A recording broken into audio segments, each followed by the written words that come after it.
voudrais revenir sur Raphaël Arnaud, le candidat du Front Populaire, qui ne compte pas être retiré de sa candidature, malgré 3 fiches S. Et on a Amaury Bucco avec nous en studio. Amaury, est-ce que vous pouvez nous en dire un peu plus sur le pédigré de ce jeune homme ? Oui, bien sûr. En fait, Raphaël Arnaud et son mouvement La Jeune Garde antifasciste, qui est basé à Lyon, sont régulièrement visés par des plaintes, que ce soit pour des intimidations, des insultes ou des agressions. Et Cyril, j'ai sous les yeux plusieurs plaintes que j'ai pu me procurer pour des faits en fait qui sont assez récents. Je vais vous lire certains de ces extraits et vous allez voir qu'il est non seulement question de la Jeune Garde, mais aussi explicitement de Raphaël Arnaud. La dernière plainte que j'ai sous mes yeux, ça remonte à des faits du 13 juin dernier, donc la semaine dernière. Vous avez un étudiant royaliste d'une vingtaine d'années qui raconte qu'il allait chercher sa fiancée avec un ami à la gare de Perrache à Lyon. Il avait un certain enthousiasme parce qu'il allait se marier ce week-end-là et c'est pour ça d'ailleurs qu'il allait chercher sa fiancée à la gare. Et donc vers 23h24, il aperçoit un groupe de personnes, et là je cite la plainte qu'il a déposée auprès des policiers, il dit... Bien dans le micro. Pardon. Ce groupe arrive à environ 5 mètres d'eux. Ils nous ont demandé qui nous étions. Soudain, tout le groupe s'est jeté sur nous 3. Ma fiancée a eu le temps de les esquiver. Elle s'est enfuie par une autre sortie. Une fois au sol, j'ai pris des coups de matraque télescopique. J'ai pris un gros coup de pied comme un pénalty au niveau de l'arrière gauche du crâne. Et alors, les policiers lui demandent s'il a reconnu parmi ces personnes hostiles des visages qui lui étaient familiers. Il dit, concernant le troisième, présent sur les lieux, mais ne m'ayant pas porté de coups, il s'agit de Raphaël Arnaud. Il le connaissait, il l'explique, parce qu'il l'avait vu sur les réseaux sociaux. Plus récemment, vous avez encore une agression, ça s'est passé le 7 juin dernier, en pleine campagne électorale pour les élections européennes. Vous avez un jeune militant qui raconte, lui, dans un courrier envoyé au procureur de la République de Lyon, qu'il était en train de coller des affiches pour Marion Maréchal vers 21h15, lorsqu'un homme est passé à scooter et l'a traité de raciste, de fasciste. Il l'a également menacé, on va revenir, on va vous crever, je vais te mettre une balle dans la tête. Et là aussi, il reconnaît formellement Raphaël Arnaud, ainsi qu'une des personnes, un autre militant qui était avec lui ce soir-là. J'ai comme ça encore d'autres plaintes qui explicitement, soit mettent en cause Raphaël Arnaud personnellement dans des menaces ou des insultes, soit la Jeune Garde, donc le mouvement dont il est à la tête. On peut parler aussi, bien sûr, de Alice Cordier, qui a été menacée de mort explicitement avec cette phrase, cette bouffonne d'Alice Cordier qui repartage les Kurdes. J'ai un conseil à lui donner, qu'elle vienne là-bas vers les Kurdes, on va lui mettre une balle dans la tête. Ses propos ont été enregistrés. Et on entend clairement Raphaël Arnaud proférer ses propos. Alors, justement, Léon Desfontaines, il fait partie du Front Populaire, ce monsieur. Il est candidat pour vous. Ça vous choque pas, vous ? Écoutez, moi, de tout ce que je viens d'entendre, je trouve ça profondément choquant. Maintenant, il faut voir ce que dit la justice. Moi, ce que je dis derrière, c'est que cette personne, Monsieur Arnaud, je ne la connaissais pas avant son intronisation, je sais pas comment dire, en tout cas avant qu'elle soit présentée comme candidate de la part de la France Insoumise. Pour l'instant, ce que j'ai regardé du coup directement, c'est savoir s'il était condamné. Je n'ai vu aucune condamnation pour le moment. Et maintenant, c'est à la justice de faire son travail. Ce que je dis, c'est que c'est clair, c'est que s'il est condamné pour les faits que vous venez de citer, bien évidemment, il ne pourra pas rester député s'il est élu, ou si c'est avant que l'élection, il ne pourra pas rester candidat du Front Populaire. Voilà. On a Roland avec nous de Saint-Étienne. Bonjour Roland.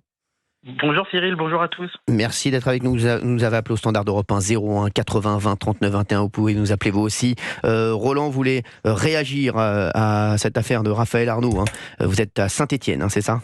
Oui, c'est ça, tout à fait. Oui, Saint-Étienne-Lyon, normalement au foot, c'est pas la folie.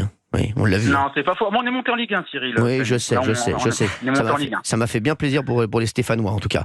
Alors, merci beaucoup. Bah oui, dites-nous tout, Roland. Mais moi, franchement, je suis choqué. Oui. Si vous voulez, Cyril, et moi, je regarde votre émission sur C8, et depuis des mois, on marche sur la tête. C'est vrai que ce nom a été très bien trouvé. Il n'a jamais aussi bien porté son nom. Je suis d'accord avec vous, Roland. Merci, Roland. Et franchement, comment voulez-vous qu'on ait de l'apaisement avec un candidat qui est fiché 3 fois S, d'après les informations d'Europe 1, et d'après le pédigré que votre journaliste Amaury Bucco vient de citer? Comment voulez-vous qu'on ait de l'apaisement avec ce genre de candidat? Comment voulez-vous, même en globalité, Philippe Couteau qui se présente à Trèbes, le Front Populaire, ex-NUPES, la NUPES nouvelle version, qui ne condamne pas les attaques du 7 octobre, qui a un antisémitisme d'atmosphère avec Rima Hassan et consorts. Comment voulez-vous que moi qui ai 28 ans, que les jeunes se disent le 30 juin, on va aller voter?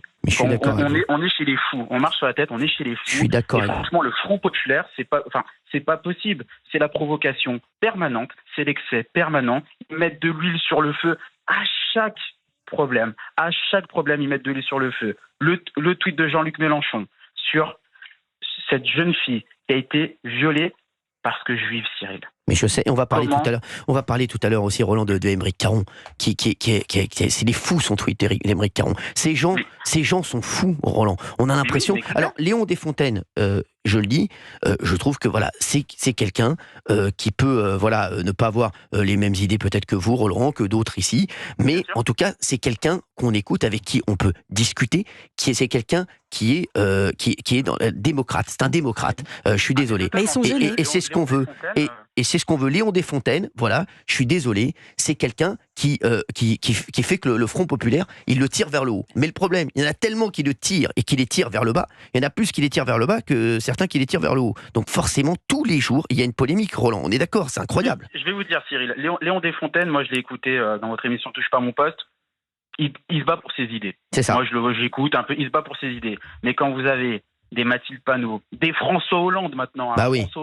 François Hollande qui arrive dans le nouveau Front Populaire. Non, mais François Hollande, il arrive partout, il peut arriver, hein, c'est comme chez les meufs. Hein. Non, mais je pense que Cyril, François Hollande, c'est parce que le restaurant de l'Assemblée nationale lui manque. Hein.